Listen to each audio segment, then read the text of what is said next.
yang meluruskan itu laki-laki. Apa yang terjadi zaman sekarang? Berapa banyak pertanyaan dari perempuan bagaimana menyuruh suami sholat, bagaimana mengajak suami supaya menutup aurat dengan bercelana pendek kemana-mana, bagaimana mengajak suami supaya berhenti main game online. Siapa sebenarnya yang keluar dari fitrah hari ini? Apakah perempuan atau laki-laki? Jadi kita lihat banyak sekali perempuan yang sudah hijrah, yang sudah taubat, risau dengan pasangannya, yang sudah keluar dari fitrahnya. Perempuan sudah baik dari fitrah yang tidak baik, dari sifat bawaan yang kurang baik menjadi baik karena ngaji, karena lingkungan. Nah, ini semua adalah kebaikan-kebaikan. Jadi kita mesti objektif menilai perempuan. Kalau ada orang mengatakan perempuan ini paling ramai di neraka, padahal yang paling banyak pengajian juga perempuan, maka sesungguhnya yang paling banyak di surga juga perempuan. Kenapa? Karena makhluk yang paling banyak adalah perempuan. Bahkan di akhir zaman, qayyimun wahidun, satu orang yang lurus laki-laki itu menangani 50 perempuan di akhir zaman. Itu menunjukkan bahwa di neraka paling banyak perempuan, di surga juga paling banyak perempuan, karena mereka lah yang paling banyak. Jadi kalau nasihat Nabi SAW, hati-hati wahai perempuan, aku melihat kalian paling banyak neraka, amat sangat bisa terjerumus dalam perbuatan yang dilarang Allah Subhanahu wa Ta'ala, karena sifatnya yang sosial, hidup bersama, keramahannya, bicaranya. Ada laki-laki yang diam saja, menutup diri, bisa berhari-hari tanpa bersosialisasi dengan manusia. Tapi perempuan tidak demikian. Mereka lebih cepat akrab dengan orang. Satu sisi ada positifnya, dia bisa berdakwah, tapi satu sisi ada juga negatifnya. Jadi sifat-sifat yang ada pada diri perempuan itu seperti mata pisau, bermata dua. Yang satu ke bawah bisa dipakai untuk memotong ayam, itik, tanaman, tapi juga bisa memotong urat nadi batang leher.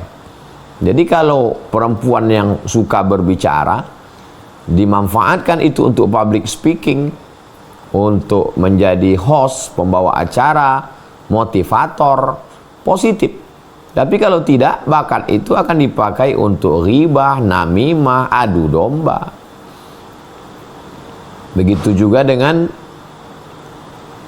perasaan perempuan. Kalau itu di-manage dengan baik, dia menjadi perempuan yang sangat halus, merasakan perasaan anak yatim, merasakan perasaan fakir miskin. Tapi kalau tidak, itu menjadi pisau yang akan memotong urat nadi, memotong leher. Dia akan merasakan gimana jadi istri orang kaya, maka dia menuntut suaminya lebih kaya. Dia bisa merasakan bagaimana rasanya pakai mobil mewah. Yang dia tonton di sosial media adalah istri-istri artis yang liburan ke sana kemari, pakaiannya mewah, mobilnya mewah, rumahnya mewah. Dia ingin suaminya seperti itu, dia bicarakan.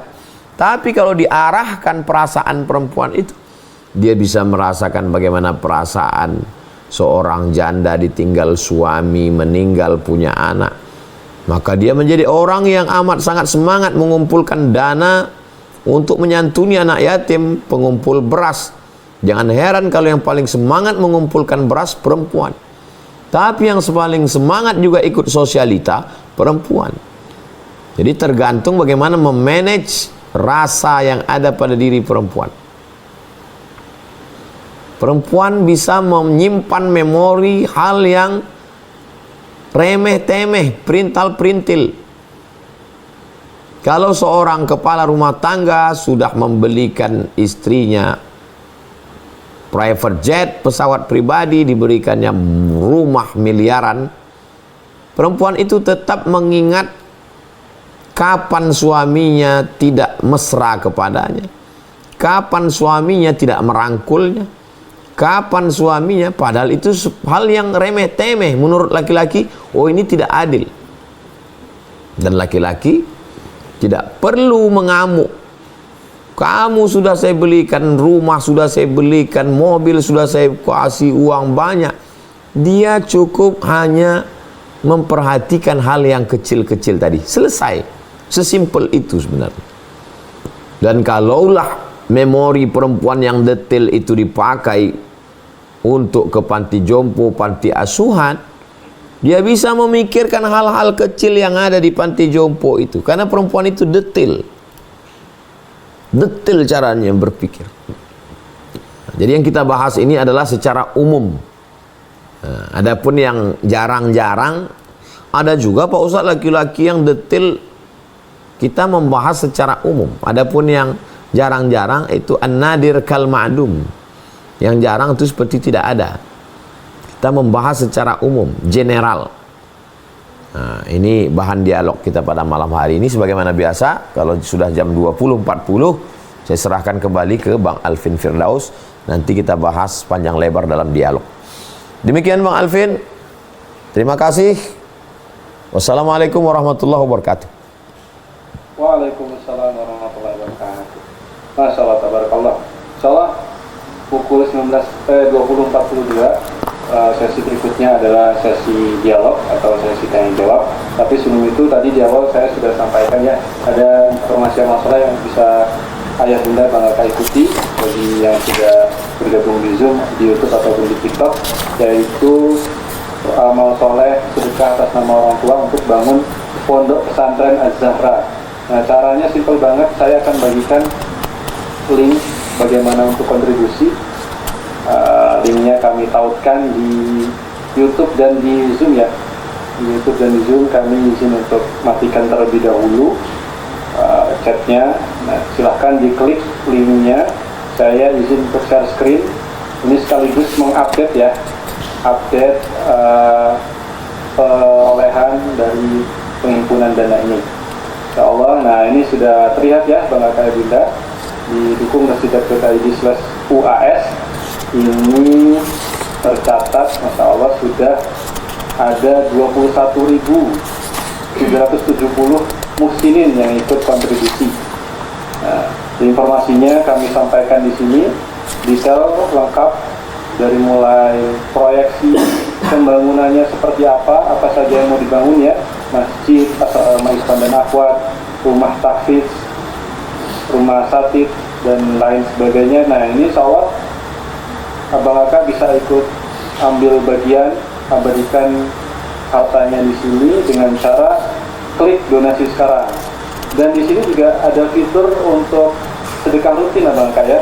Saya coba perlihatkan, ada salah satu muslim kita namanya Bapak Muhammad Iwan Nur Irawan, itu istiqomah banget sedekah tiap berapa menit, 1000 tiap 1 jam ya, tiap 1 jam 1000 gitu. Nah, ini bisa dideposit.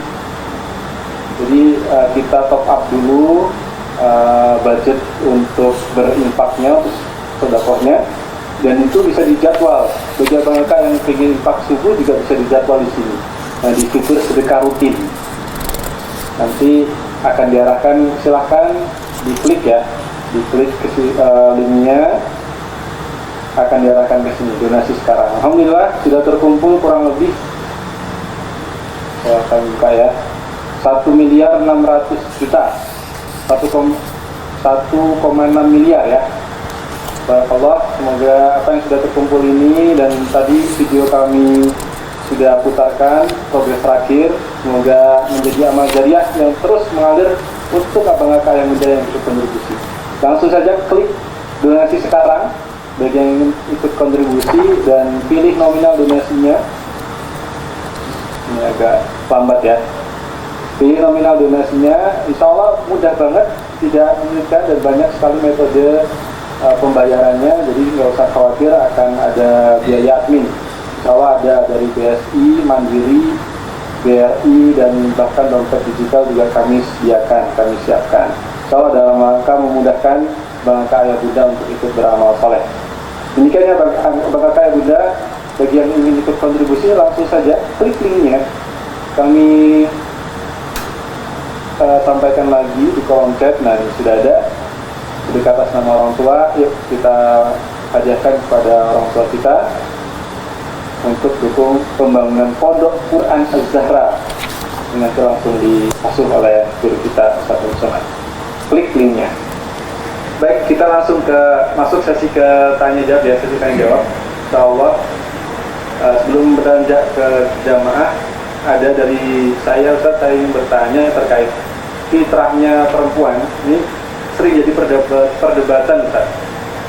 Para orientalis itu sering menganggap bahwa hukum Islam itu menggunakan konsep patriarki Ustaz ya, bahwa laki-laki itu selalu di atas gitu, seolah ada diskriminasi dalam Islam terhadap wanita.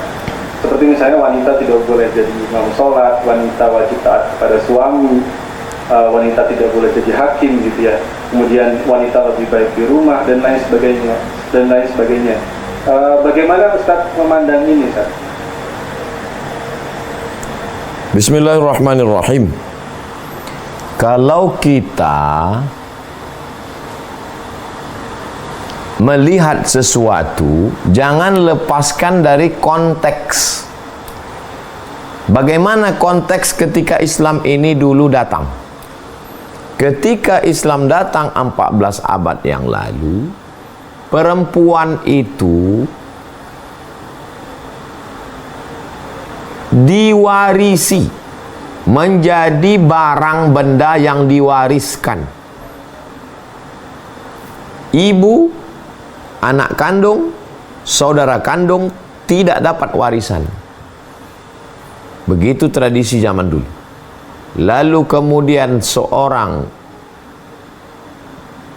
laki-laki menikah, lahir anak pertama laki-laki.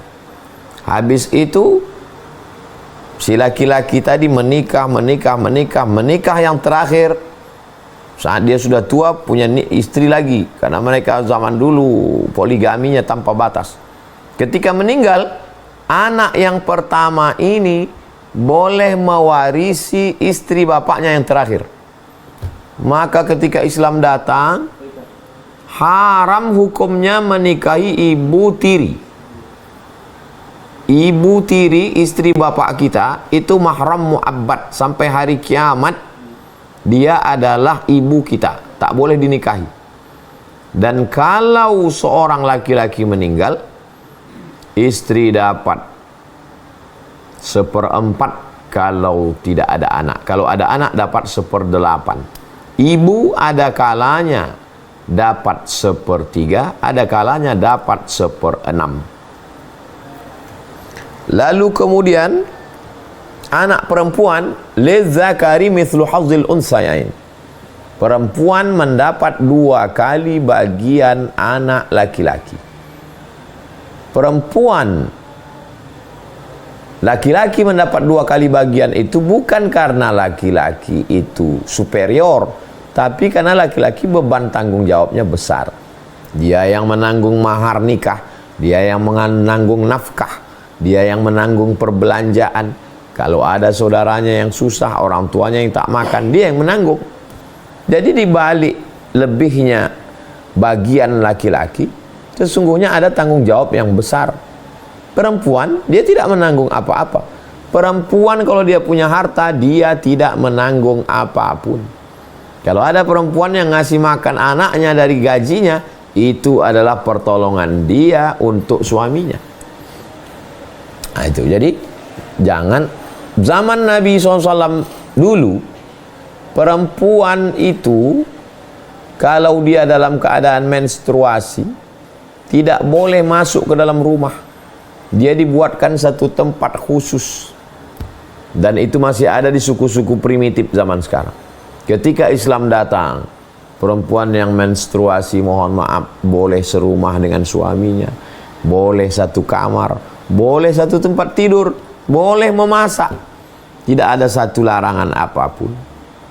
Jadi Islam datang sangat moderat, memotong jarak zaman 14 abad. Dulu perempuan tidak boleh membaca kitab suci, tidak boleh belajar membaca, jangankan baca kitab suci. Ketika Islam datang, perempuan meriwayatkan hadis, baca tarajim rijal, biografi periwayat hadis. Berapa banyak periwayat perempuan-perempuan dari kalangan sahabat, dari kalangan tabi'in, dari kalangan atba' tabi'in. Bahkan ketika kami belajar di Maghribi Maroko, Darul Hadis, salah satu dosennya Dr. Faridah Zammaru adalah perempuan, menjadi dosen, dan dia belajar kepada Dr. Rawandi. Dr. Rawandi juga berguru kepada seorang perempuan namanya Aisyah binti Syati Abdurrahman. Aisyah Abdurrahman binti Syati, seorang perempuan yang luar biasa menafsir Al-Quran. Nah, jadi orang yang mengatakan Islam mendiskreditkan perempuan, ada sesuatu di balik statementnya itu, sesuatu kejahilannya, atau pura-pura jahil karena dia ada dapat pesanan untuk mendiskreditkan Islam. Demikian, wallahu a'lam bishawab. Baik, alhamdulillah terjawab sudah. Jadi sebenarnya aturan-aturan yang ada ini dalam rangka memuliakan, memuliakan wanita. Baik. Ada Bang Alvin Firdaus. Ada beda cara pandang tentang memuliakan. Menurut Islam, memuliakan perempuan itu adalah dengan menutupinya, menutup rambutnya, menutup wajahnya, menutup dirinya. Sedangkan Barat, makna memuliakan adalah membukanya, melepasnya dengan atas nama isu-isu wanita, isu-isu gender.